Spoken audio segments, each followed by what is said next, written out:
আসসালামু আলাইকুম বন্ধুরা, টেক মাস্টার চ্যানেলে আজকের ভিডিওতে আপনাদের সবাইকে স্বাগতম। বন্ধুরা, আজকে আপনাদের মাঝে যে ভিডিওটি উপহার দেব সেটি হচ্ছে কিভাবে তোমরা তোমাদের মোবাইল দিয়ে নিজের নামে রিংটোন তৈরি করবে, একদম প্রফেশনাল রিংটোন। তো এর জন্য যে কাজটি করতে হবে, যে কোনো ব্রাউজারে চলে যেতে হবে। তো আমি ক্রোম ব্রাউজারটি ওপেন করে দেখাচ্ছি। তো ক্রোম ব্রাউজার ওপেন করে যে কাজটি করতেই হবে সেটি হচ্ছে প্রথমে আপনার নাম, এরপর FDMR লিখতে হবে। তো আমি আমার নামটি লিখে দিচ্ছি। আমি সিম্পলি লিখে দিচ্ছি আব্দুল আলিম শেখ FDMR।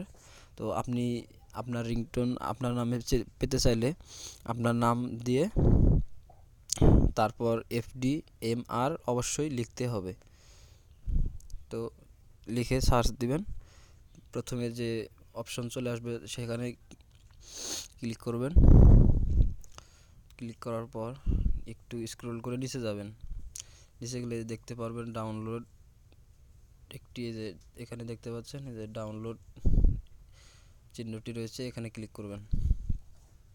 তো আমি সিম্পলি ক্লিক করে দিলাম। এখন দেখতে পাচ্ছেন আমার রিংটোনটি কিন্তু অটোমেটিক প্লে হয়ে গেছে।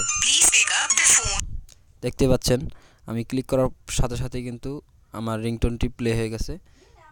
তো এটি ডাউনলোড করতে হলে এই যে এখানে দেখতে পাচ্ছেন 3 ডট মেনু আছে, তো এখানে ক্লিক করলে ডাউনলোড অপশন পেয়ে যাবেন। তো ডাউনলোডে ক্লিক করলে কিন্তু আপনার রিংটোনটি আপনার মেমোরিতে সেভ হয়ে যাবে। তো আমি আপনাদের মেমোরিতে যে সেভ হয়েছে সেটি ওপেন করে দেখাচ্ছি। এই দেখুন, দেখতে পাচ্ছেন। তো আজকের ভিডিওটি যদি একটু ভালো লেগে থাকে তাহলে আমার এই ছোট্ট চ্যানেলটি সাবস্ক্রাইব করে বেল বাটনটি বাজিয়ে দিবেন এবং একটি লাইক দিবেন। ধন্যবাদ।